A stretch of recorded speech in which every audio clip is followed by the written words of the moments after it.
welcome to this space. My name is Brittany Porter. I am an energy healer and an ascension coach, and today we are doing a procrastination workshop. Why we procrastinate and how to heal through the things. If you're watching this on YouTube, I'm doing a TikTok live, and that's who I'm talking to in the comments. So remember to like and subscribe if you want to see more healing content and more workshops. If you're here with me live, if you give me a follow, I do workshops in the future as well here. Okay, I was coming here to avoid things, but I guess I need to be here with the procrastination. So there's many different reasons that we procrastinate. It's not just because we're lazy or unmotivated. There's things that are going in our physical body, emotional body, spiritual body, mental body, and that's why I wanted to cover them today, because a lot of times we feel so much like shame and guilt because we're not doing things, but oftentimes there's deeper rooted layers to why we're not doing the things. Or there's some tools that maybe we don't have that I can go over today that will help you make more forward movement, okay? So who in here is procrastinating on something? And I don't mean just doing your dishes or making your bed. Like, this can also be like bigger life things too, right? It can be like chores, right? But it can be picking up new projects or new hobbies, or maybe you want to ask for a promotion at work, or maybe you want to have a conversation with your partner, or maybe you want to make big giant shifts, like move somewhere else or get a completely different job. But we are taking our sweet time with it. Okay, me, okay, I know it needs to be done. When it comes to doing them, it's like there's a big blockage. Yes, we're going to talk about the blocks today. Or not the blocks, things that we're working through. I most definitely am procrastinating on a big project of making my own healing business. I'm totally procrastinating on showing up. And showing up is one too, like maybe it's content creation that you want to do, or a healing business, or starting your own business. There's a lot of different things that we can procrastinate on, not just like homework and chores and stuff. Okay, so the first one is perfectionism. That one trips us up a lot of, oh, it's got to be perfect before I can get into it further, right? But the only issue with that is that's a never-ending cycle with everything in your life. Like, perfectionism as a whole has to really, has to really be healed at the root. Like, why do we have these perfectionism tendencies? Because even if we clear it with one thing in our life and just say like, okay, we'll just do it, and however it is however it is, right? But then it spreads into a lot of other areas in our life. And where is that coming from? A lot of times perfectionism is parents. Let me know if this resonates with anybody. This is parents who held way too high expectations on you. Like, they're like, you have to get an A or else. Or you held those expectations on yourself. This is something that I used to do with my son, actually, where I'd be like, oh my gosh, you're so smart, and like push that like so much, instead of kind of like focusing more on like him diligently working, right? Because then you're like, oh, you're the smart kid. Does that make sense? And so anything that you do that is below that level is seen as like not enough, like your self-worth. So that's one thing. Spurs perfectionism. The other, okay, let me read some of these comments first. Okay, perfection paralysis. That's a tongue twister. Well, looks like I was led here for a reason. Struggle with perfectionism a lot. Well, good. I'm glad to have you here.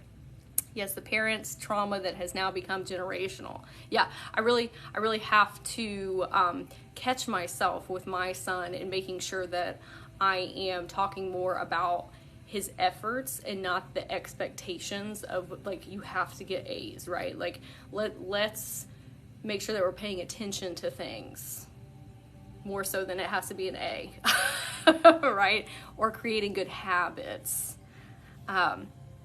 Let's see. Mikey, if you want to do a reading, there are my websites up there on my profile for one-on-ones. Okay. So the other one is your parents telling you that whatever you're doing, the project, is not good enough. Like, oh, you could do this better. What if you do this? What if you do that? Like, I always use this example of if you have a little child that comes up to you and shows you an art project, right? And they're so excited about it, right? And then the parent's like, oh, well, you could have done this a little bit different. That seems like something very minor, right? But it can have like everlasting effects. Like, that child might not feel like they're ever good enough to do like a career in art, or like pursue like a creative outlet, right? Just from that one little moment of their parents who are supposed to be giving them like unconditional love. And it's not necessarily the parents' fault, right? Like sometimes we just say things and aren't thinking of them, but you just have to be mindful, especially if you're a parent, of those things. But maybe your parent said something like that to you, right? Or like undercutting you, like, oh, it's not good enough, or you could be better, right? So that will fuel the perfectionism. Okay, the next one is people pleasing. This is one that I have. Oh, thank you, Michelle. This is one that I have worked through a lot of, doing things because you should, right? And that will keep us from doing the things we want to do because we're wearing the lens of, well, this is what everyone thinks I should do, right? Ooh, this hits wanted to be an artist and was told it's not dependable. Yup.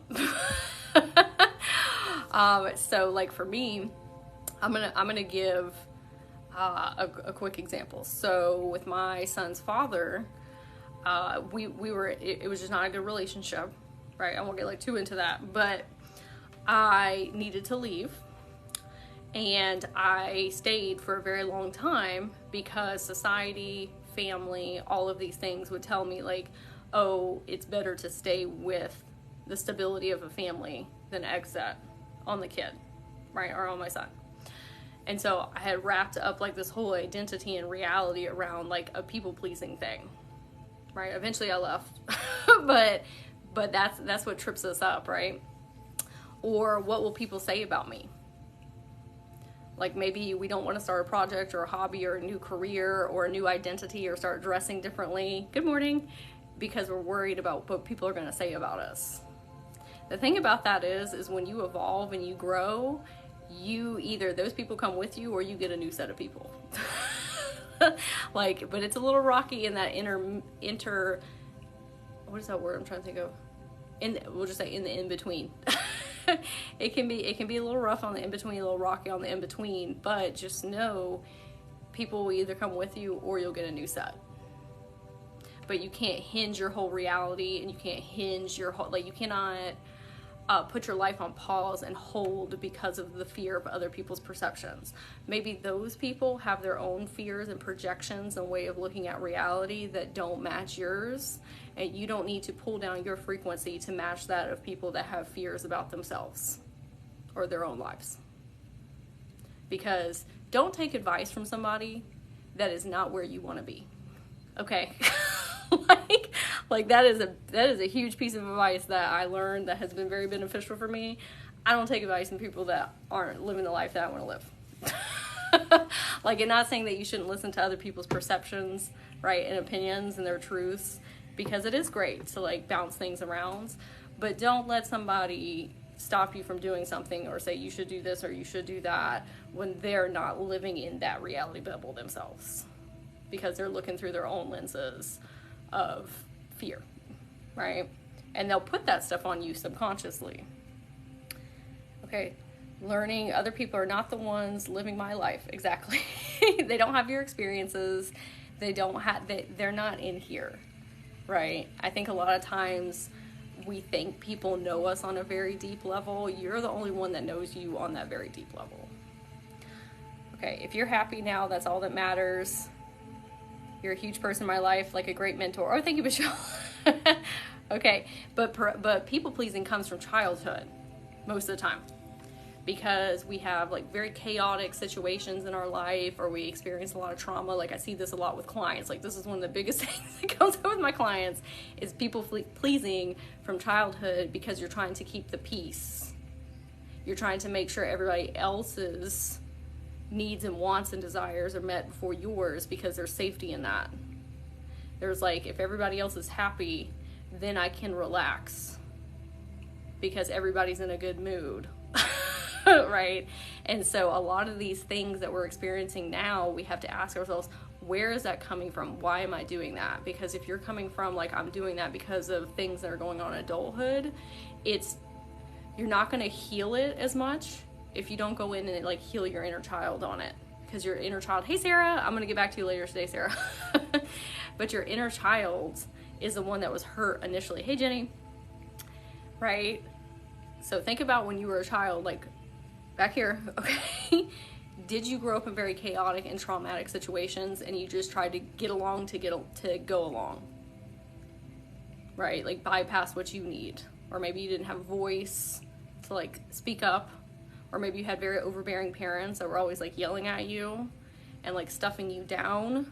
That rolls over into adulthood as well.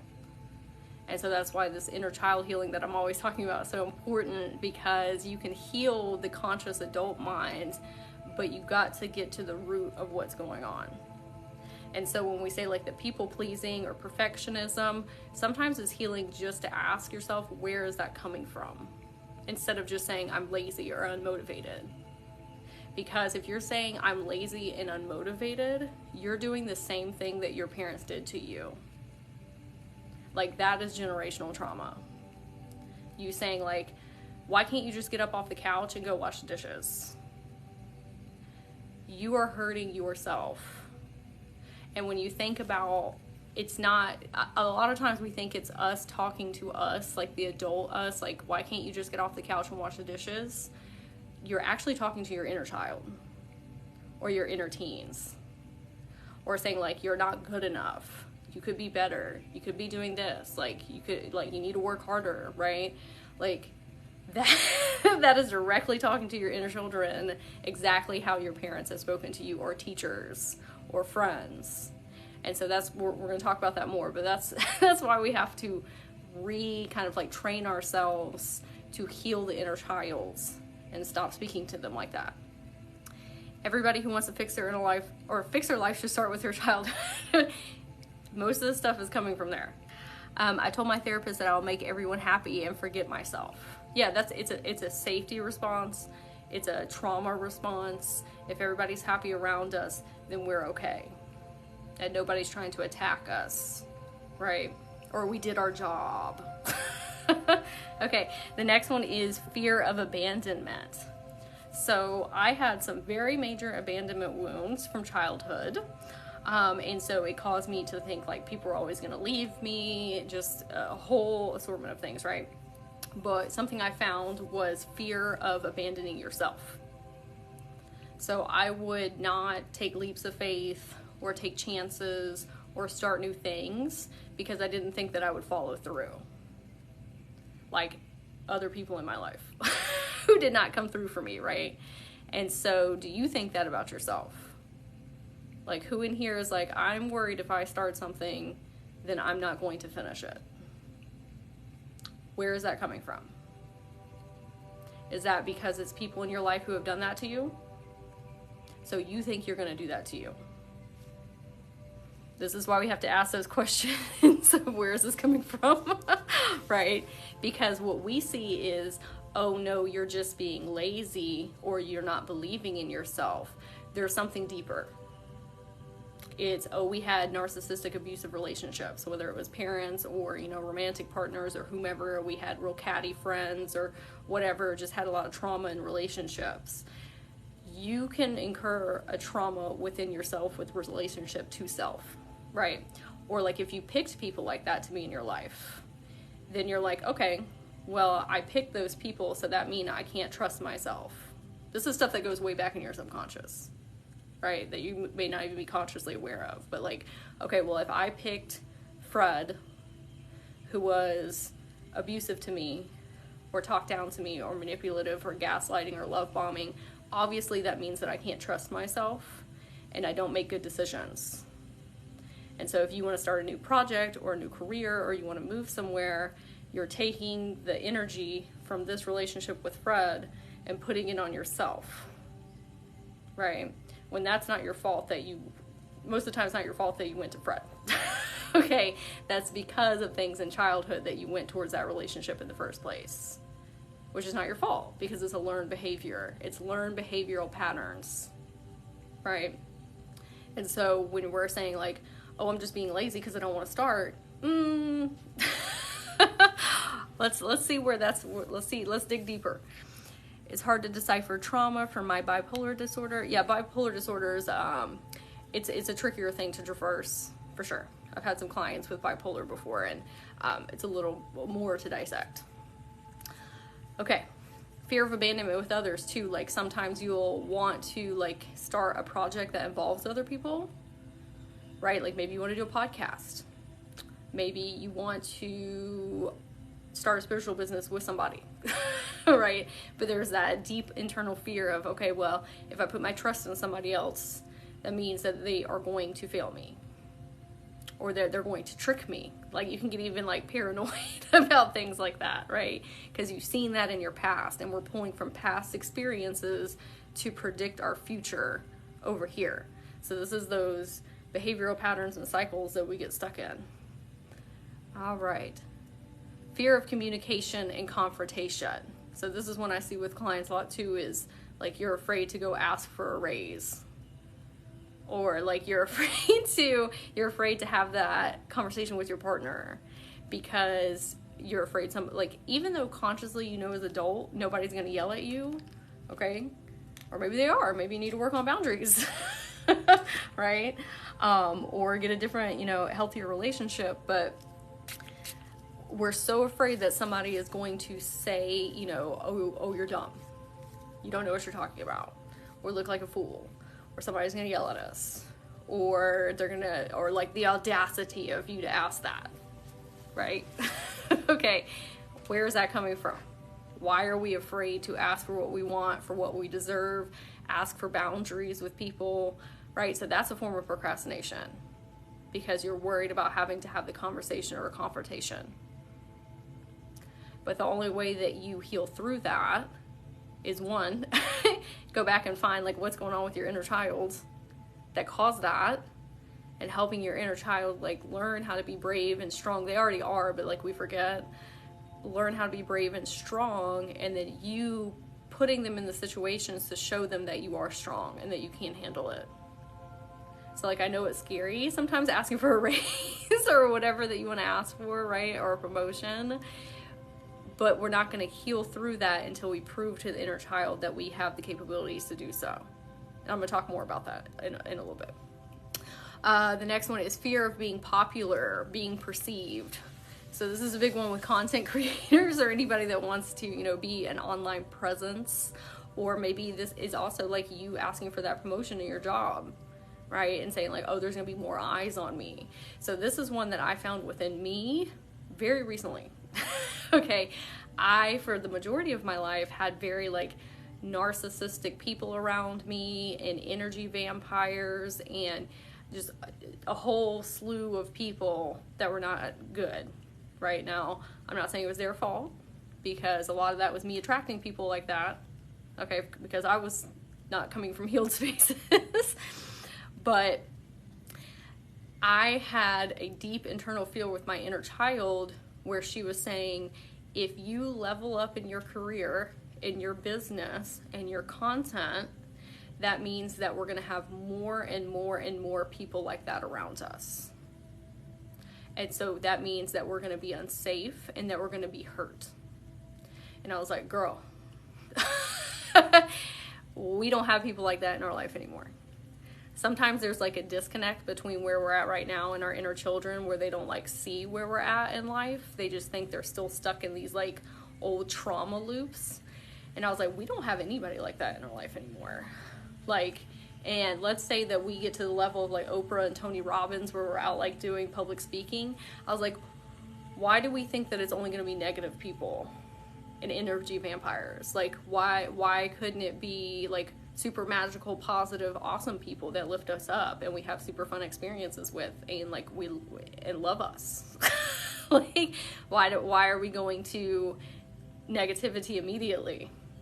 Right? So like the fear of being perceived, the fear of being popular, people telling us that we don't know what we're talking about, that we're wrong, that like, just all those things.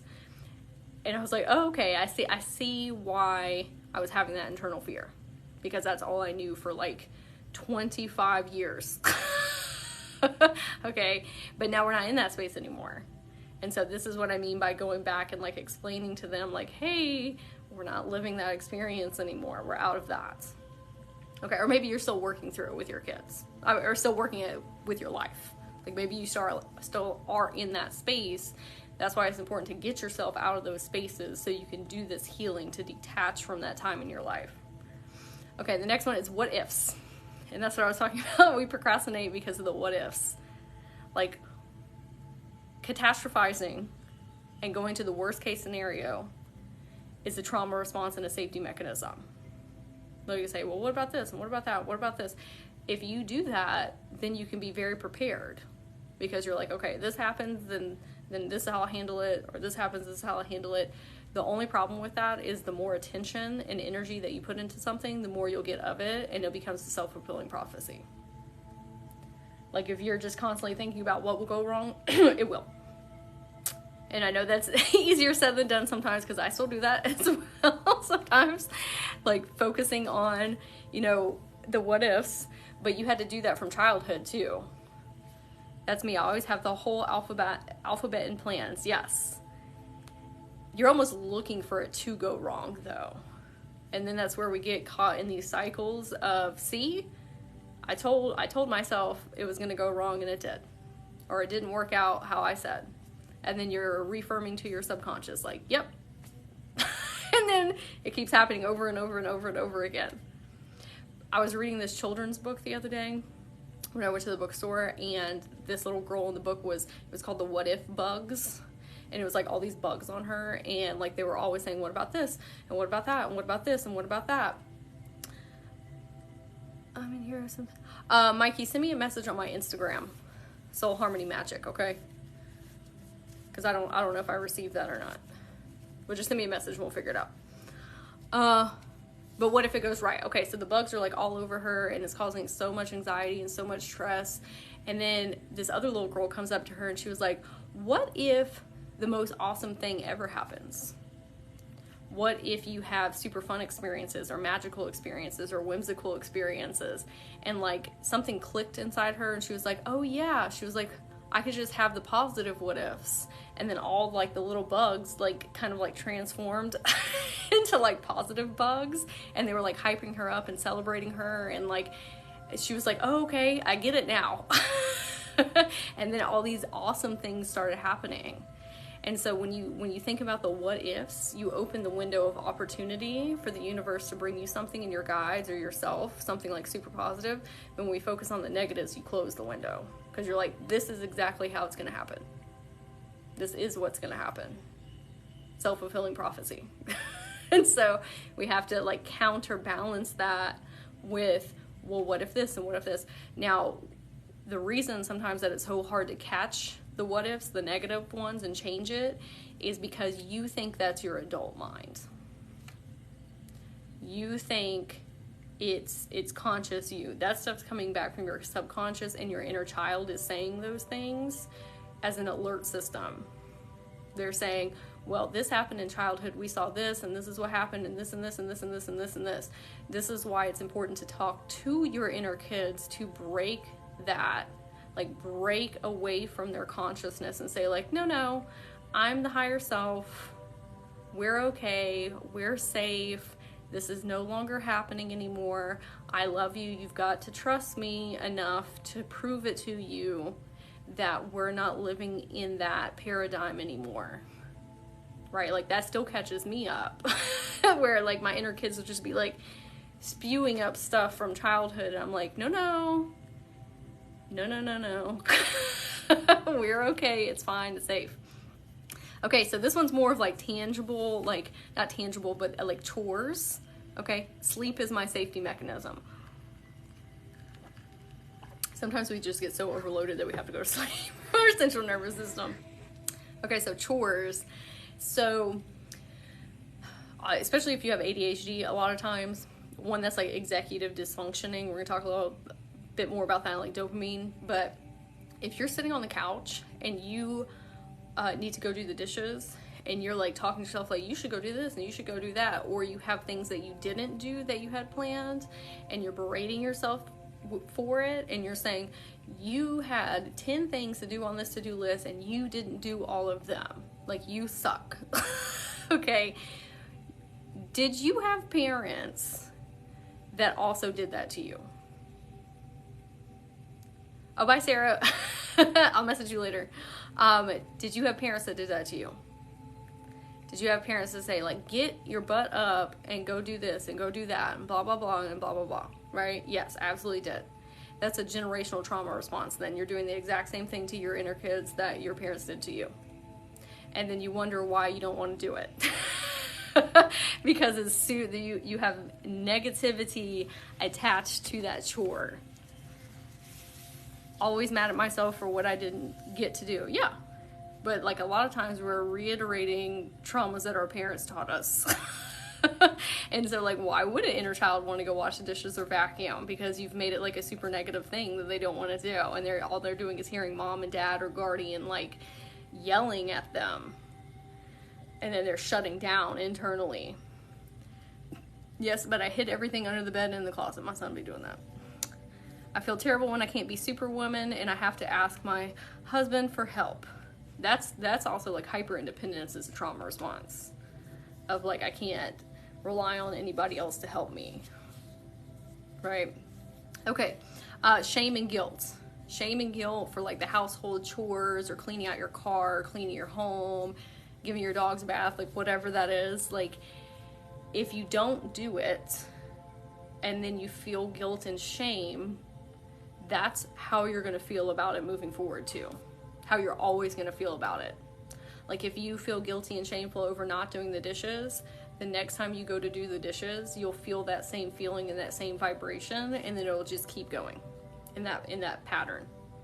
And we're going to talk about how to help heal that. But I just want to say that real quick. When you're doing chores at home, if you leave it in a negative vibration, that's where you'll pick it back up, and your inner kids will hate it. Especially if you had parents that did that to you. Okay. Another reason that we procrastinate is feeling overwhelmed. Like if we have like a big project, or we want to like switch careers, or we want to do a new hobby, or we want to start a business, like whatever that is, and we're like, oh my gosh, there's way too many steps. There's way too much I need to do. And then we just put it off and put it off and put it off and put it off. Like and your fight or flight comes on, your central nervous system. That's exactly the same thing that I'm talking about with the chores. If you leave it in a negative vibration, and when you think about doing the new thing, you attach negative emotions to it, you're not going to do it.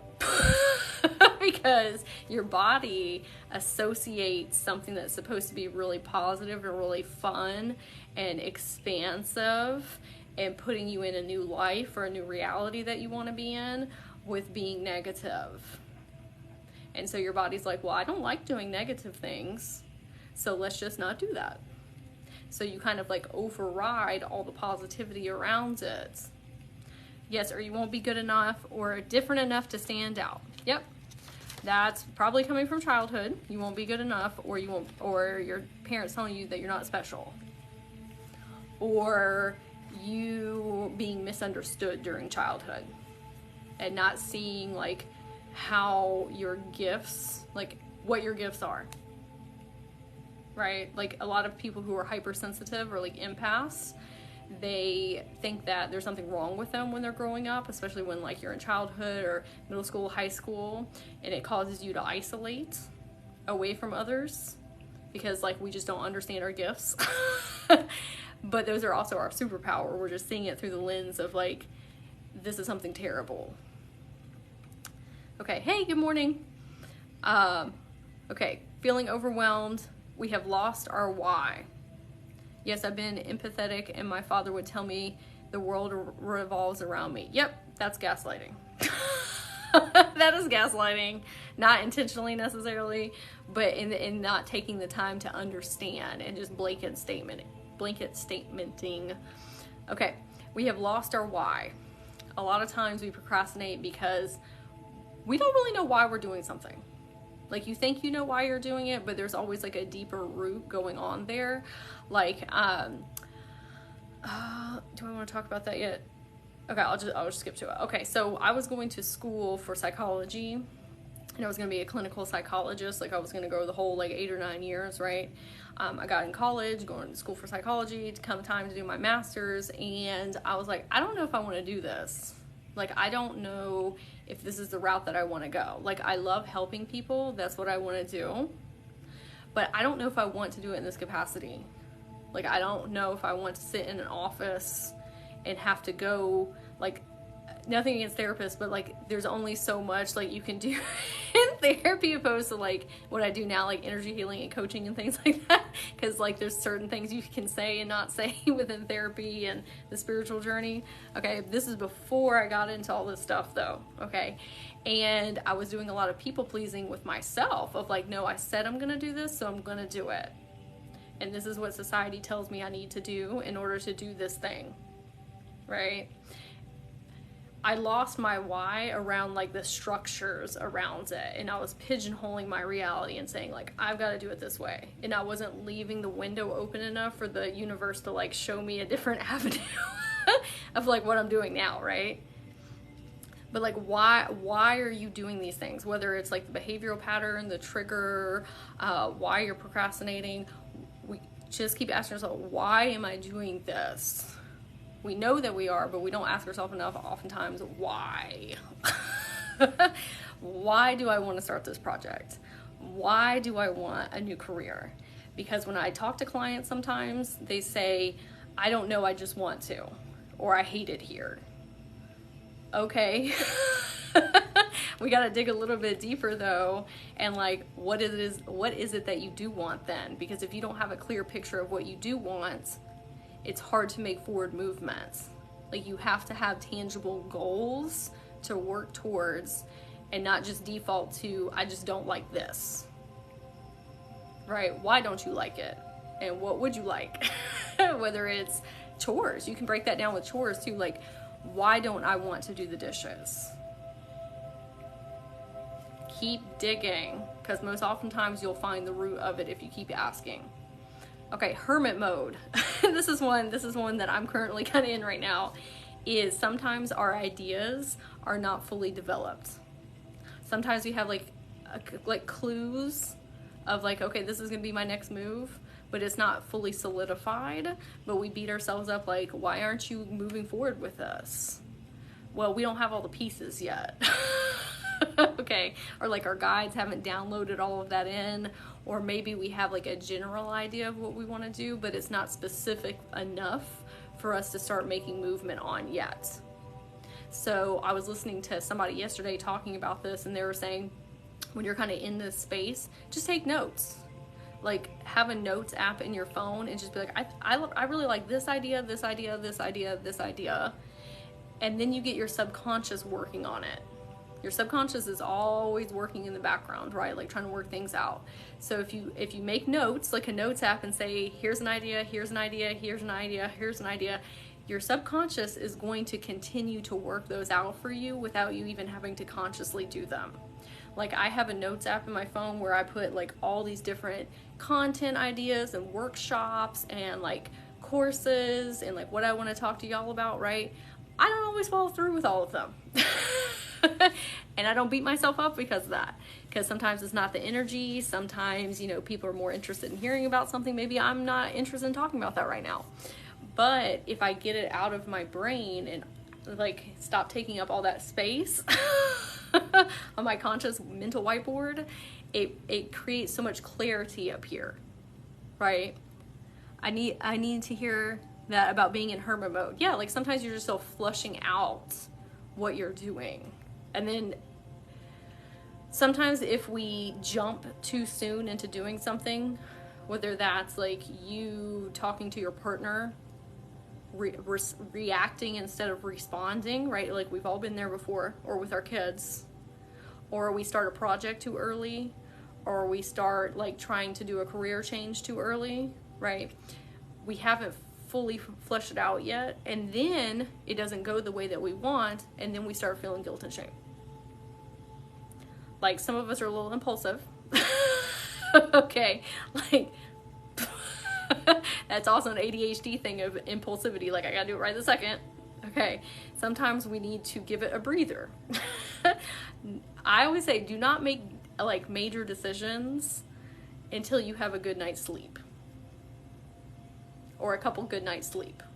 Like, you need to back up off of it and look at it objectively before you just jump in there. Right?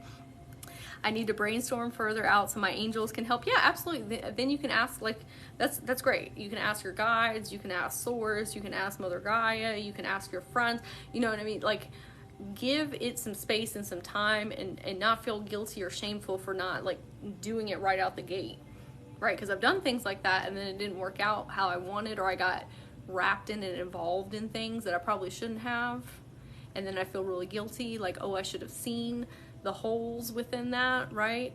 But it's because I didn't give it enough time to breathe. I have huge impulses but end up sitting on everything. Well, that's a different thing.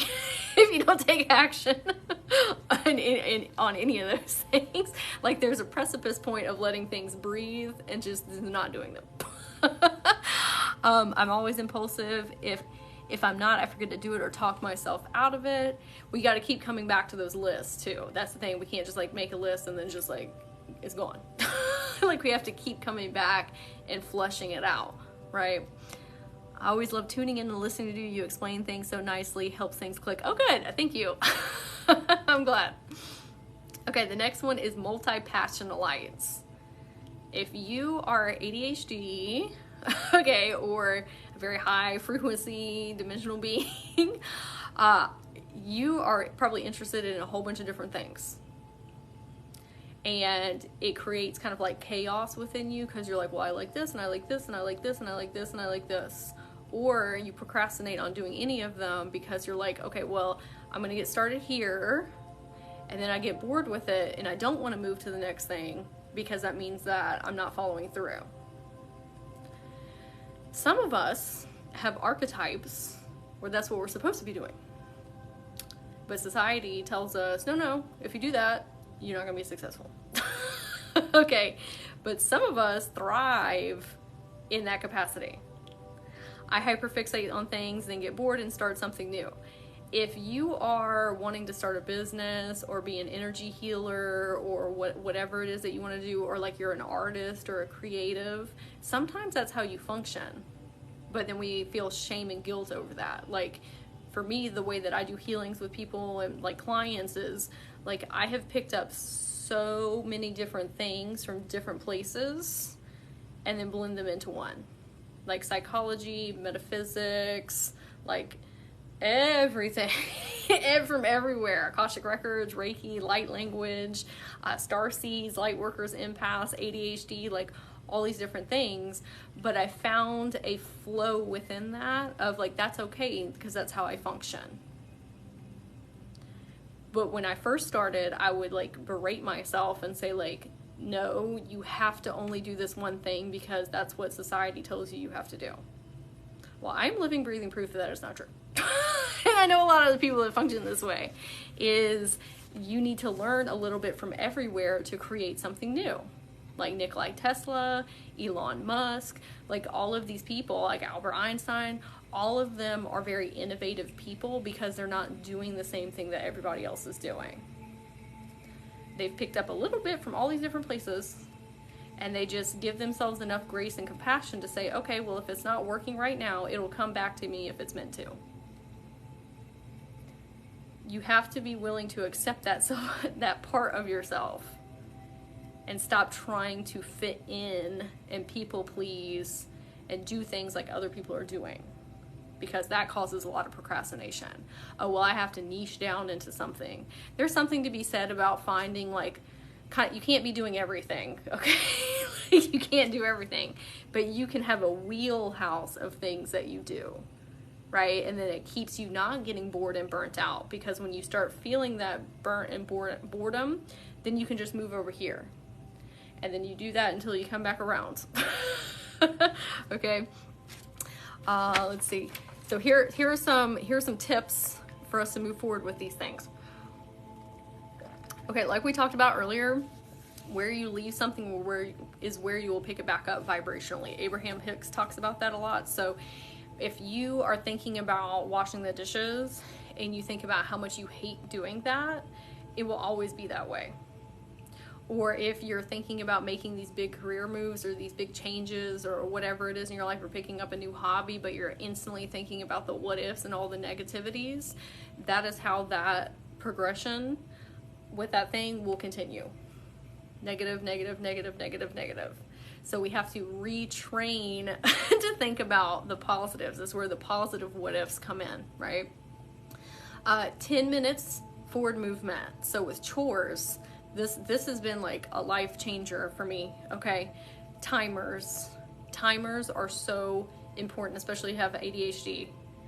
If you think about some type of activity that you need to do, okay, and it is an indefinite amount of time in your mind, like washing the dishes sounds like it would be like 10 minutes, right? Or vacuuming your house, or you know, whatever it is, creating a website, starting a business, okay, that is too much overbearing weight. And it's like, I don't know how long that's going to take. In ADHD, you already have things going on with time discernment. Okay, so if you can do anything for 10 minutes, it will get you in the forward movement to do whatever you want to do. Like, I utilize this every single day. Like yesterday, I was really tired and I did not want to clean. Like, I just didn't want to do it, but I internally, like, my soul was like, hey, we would feel a lot better if we just did like a little bit of cleaning. We would feel great, right? Set a timer for 10 minutes and then you're up and moving.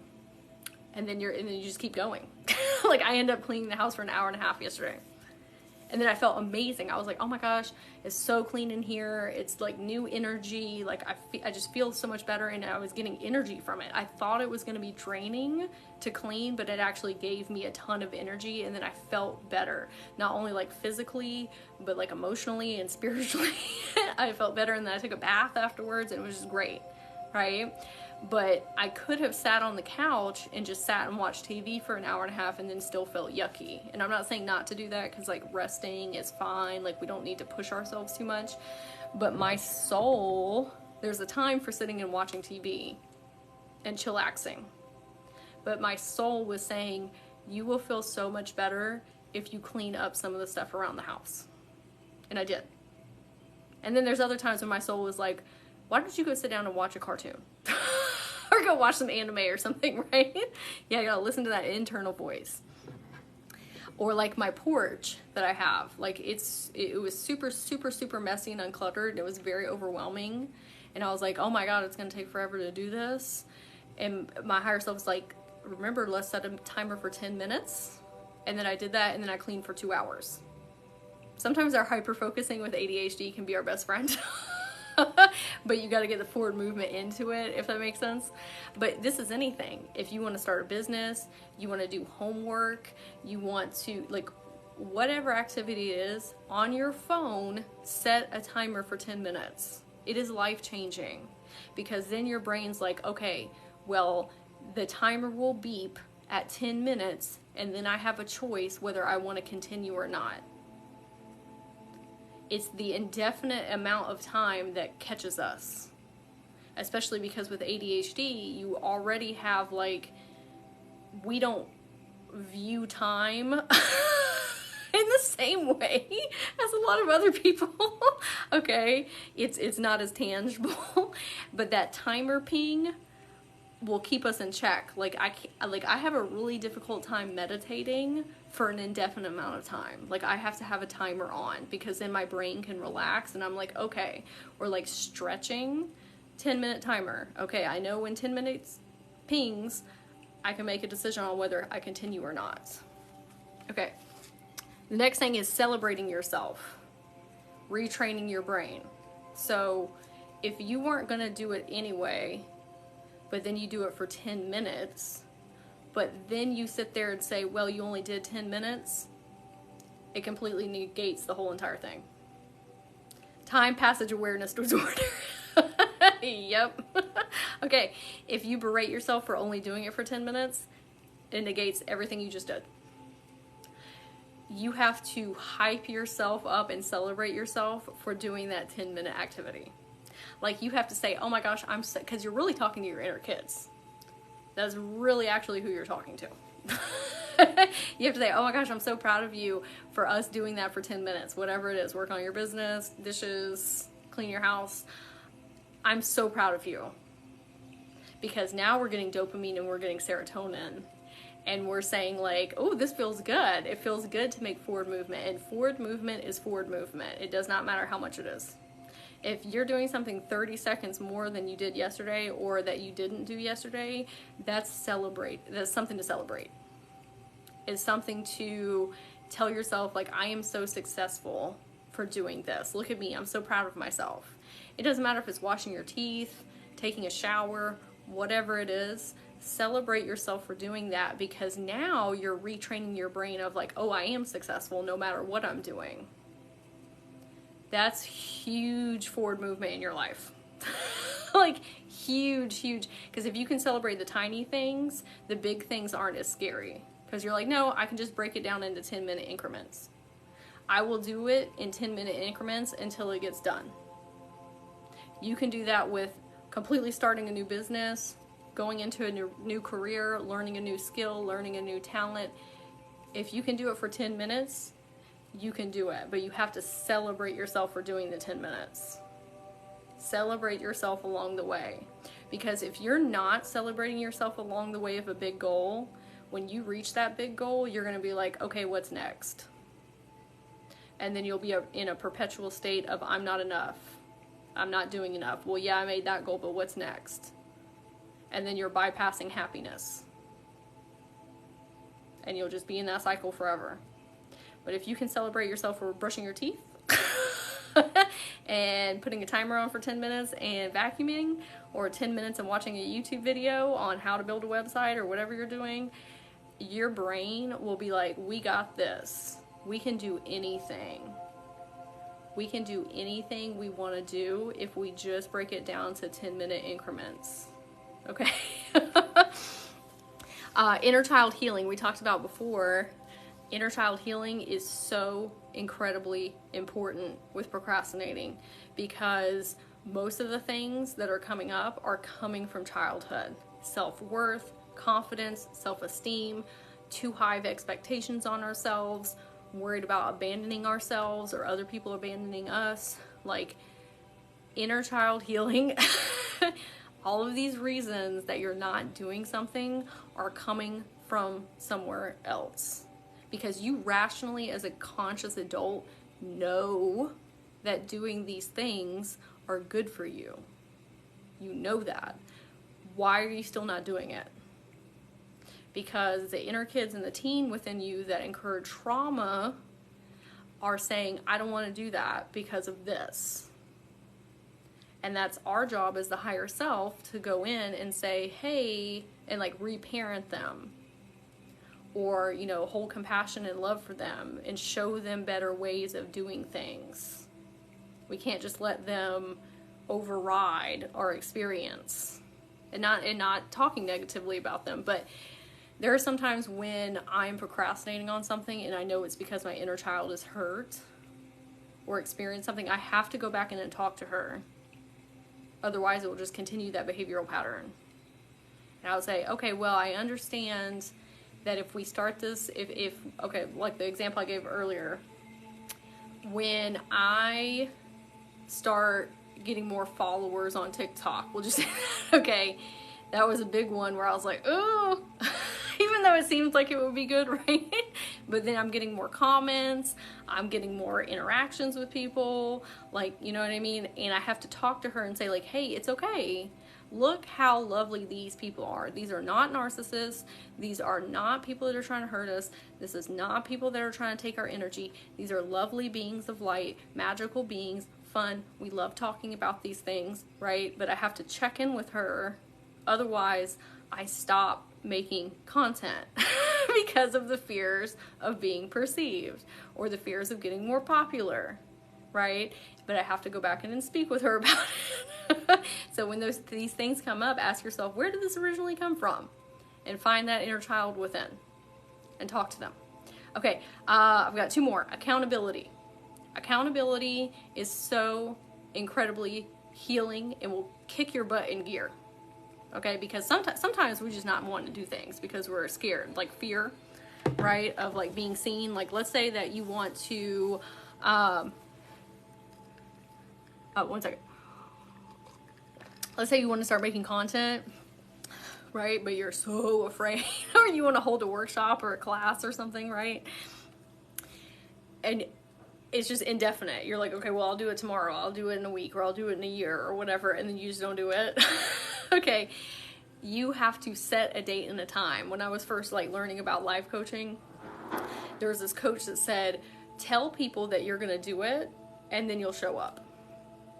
Like I would put a class or a workshop together, and then I would tell people like, hey, I'm gonna be here at this time on this day, and then I would be there.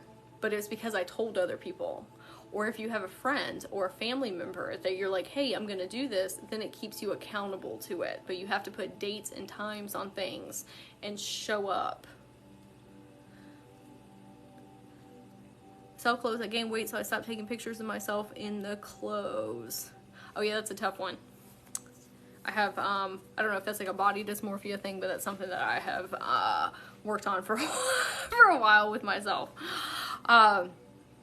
But put a date and time on it, or find somebody to hold you accountable. Like I have an accountability partner, my friend, and we tell each other like, hey, this is what I'm working on, and we'll check in with one another like, okay, well, where are you at on this? Where are you at on that? And sometimes it's not comfortable, and sometimes it's not fun. Like sometimes you have to be that person for that other person to say, well, why haven't you done this? And not like in a judgmental way, but like more of a supportive, encouraging, like, how can I support you with this? Why do you think that you're getting tripped up? Right? And like really piece that out. Accountability partners are so important. Or like me, okay?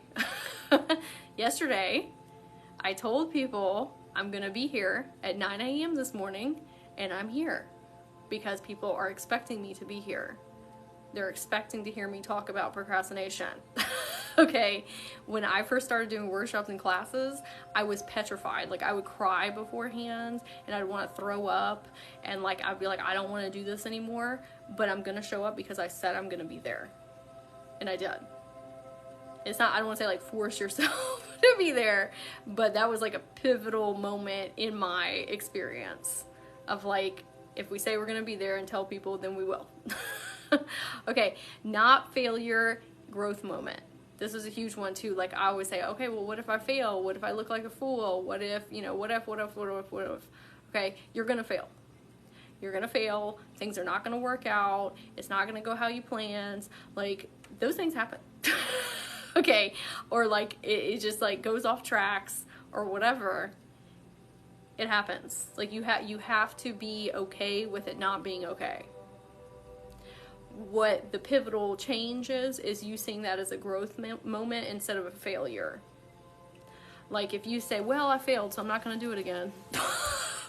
Or it didn't go the way I wanted. Okay, maybe it didn't, but what can you do next time? Like I'll hold classes and workshops or lives or whatever, and I'm like, you know what? Maybe that didn't go exactly how I wanted it to, or I could have said this, or I could have done that, but I'm not going to not do it again. I'm going to take what I learned from there and then change next time or improve next time. Like when I first started, I had workshops and like one person would show up. Okay. And like, instead of saying like, oh, well, only one person showed up, so obviously nobody wants to hear what I have to say. If I had kept on that trick, I wouldn't be doing this full time. Instead I said, okay, well, maybe I could advertise in a different way or market a different way, or maybe I could post about it in different groups, or maybe I change like what I'm talking about, you know, like it's if you're wanting to be very, very successful in life, you have to be wanting to be a problem solver, like a Sherlock Holmes of your life. Okay, how can I come at this in a different way instead of looking at it as a failure? Because then you're not putting any like positive energy into it, and then you're just not going to do more things, right? Not failure, growth moment. Okay, any setbacks, anything that doesn't work out, it is a growth moment. I did not fail, right? And when people say, oh, you're gonna, like when I said that, oh, you're gonna fall on your face, you're gonna fail. No, you're not. See how that's two different vibrations? This is a growth moment. I fell on my face. Or, this is a growth moment. it really, really changes how you look at your life, right? Okay, does anybody have any questions about any of the things that I talked about? I'll stay on for just a second and answer those if you do. Okay, reframe it and learn from it. Absolutely. That has been a huge game changer for me, is just saying, okay, well, that happened. What can we learn from that? And how can we grow and move forward? Instead of being like, oh, well, I failed, it sucked. Okay. So if you want some help and extra support with healing your inner child and healing those things, or you want deeper levels of understanding or clarity, or you need an accountability partner, because we don't always have like a friend or a family member that can provide that for us. If you go to my website, which is up in my profile, or if you're on YouTube and you go down in this description below, it explains how we can work one-on-one together. Okay, just loving this whole thing. So many notes. Thank you so much. Oh, you're very welcome. You're welcome. But if you need some more support, I can help you.